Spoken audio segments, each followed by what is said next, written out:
Bonjour.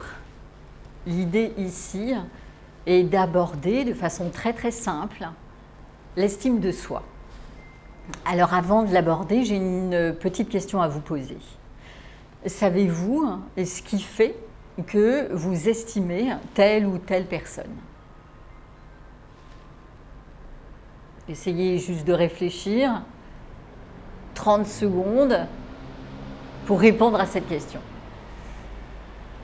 Eh bien, quand on estime quelqu'un, grosso modo, on va dire que cette personne, elle a de la valeur à nos yeux. Et pourquoi elle a une valeur à nos yeux? Parce que dans un ensemble entre ses défauts, ses qualités, ses besoins, ce qu'elle représente, eh bien, nous l'estimons. Nous avons de l'estime pour cette personne.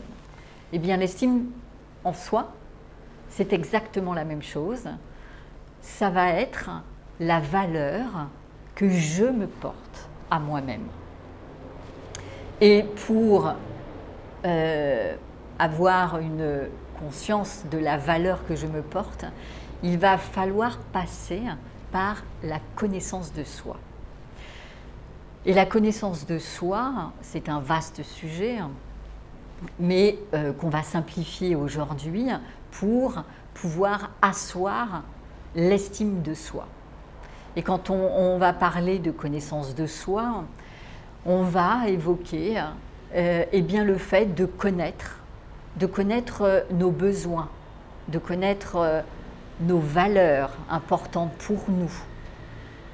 Parce que si je les connais, eh bien, je peux mieux les respecter et du coup, je vais me respecter.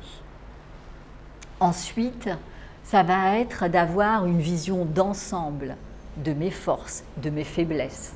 Alors attention, il y a un ingrédient capital quand j'aborde des sujets sensibles dans la connaissance de soi, tels que la connaissance de mes faiblesses. Ça va être l'ingrédient de la bienveillance. Essayons d'avoir cette bienveillance, de nous accorder cette bienveillance dans cette vision d'ensemble de nos forces, de nos faiblesses. Et puis également, on va essayer de jauger notre sécurité intérieure.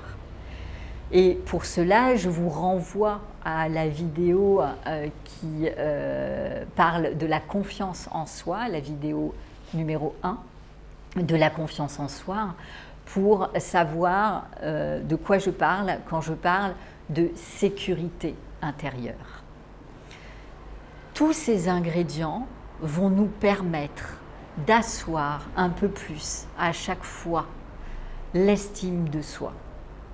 Alors, à vous de jouer, à vous de mieux vous connaître, toujours avec ce maître mot qui est bienveillance, connaître vos besoins, connaître vos valeurs, connaître également vos forces, vos faiblesses, connaître votre sécurité intérieure, essayer de ressentir cette sécurité intérieure où elle se situe,